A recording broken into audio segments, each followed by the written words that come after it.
In the early 1960s, after the Korean War, South Korea was entirely dependent on the US for developmental aid and was one of the poorest countries in the world, with a GDP in the range of the poorest areas of Africa. Continuing the rhetoric of the April 19th uprising that removed the Lee Seung-man regime, Park Chung-hee consolidated power through a military-led coup d'etat on May 16, 1961, and was subsequently voted President of South Korea. He had ambitious goals for South Korea's modernization and wanted to create an economy truly independent from foreign aid.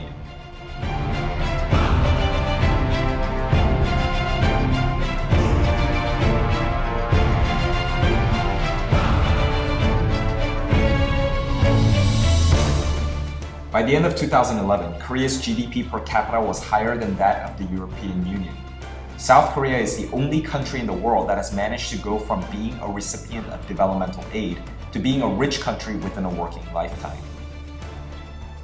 Yet despite its economic achievements, historically Korea has been criticized as a low-trust country with severe corruption among business and political leaders.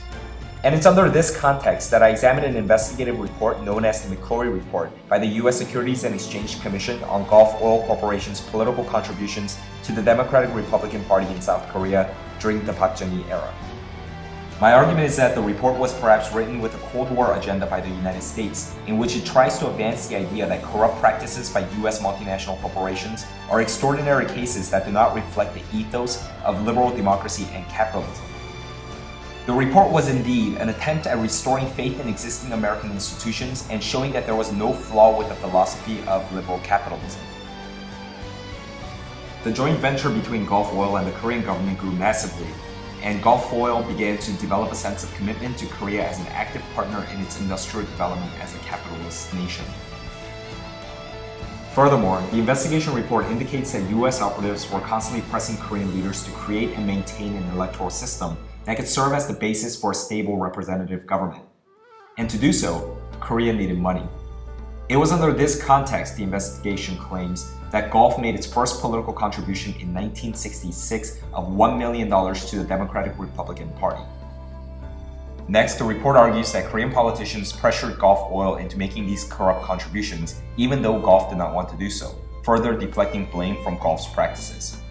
Finally, the report contends that Korea is an extraordinary case of a corrupt government because of its historical gift-giving culture, or the Korean system, which is a form of small-scale bribery for government officials. Essentially, the report tries to deflect blame of corruption on American political and business institutions, and instead pinpoints extraordinary reasons as to why corruption happened the way it did.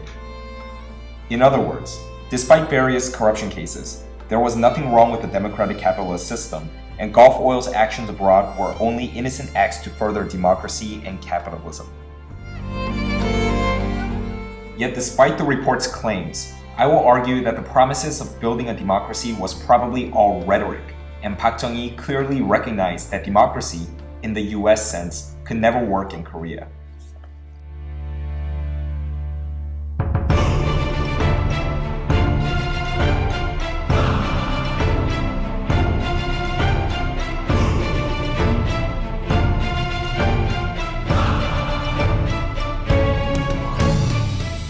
The Yushin Constitution, which was adopted in 1972 and went against all the democratic ideals of the United States, was a clear sign that Korea would not democratize.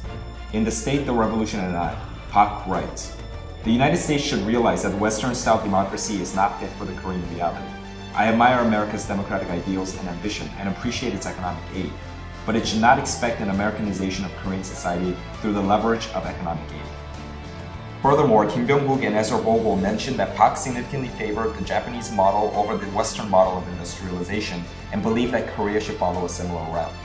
Therefore, the report's claims that Gulf Oil merely contributed to Korea's democratization seems dubious at best.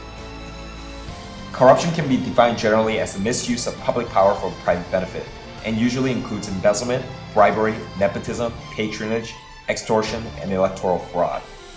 The management of corruption in the United States and Korea were very different. While US officials, as demonstrated through Watergate and other corruption cases, were usually more concerned with dissociating themselves with corruption and even trying to deny its existence by labeling it as extraordinary cases, as in the case of Gulf Oil, Park actually used his knowledge of corruption in very politically savvy ways.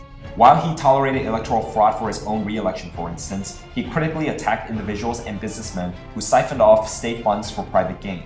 While Pak tolerated a certain extent of corruption from his inferiors, he was also relentless when their actions undermined his own power and authority. Perhaps these actions demonstrate Pak's preoccupation with developing the country's economic base and maintaining his authoritarian grip.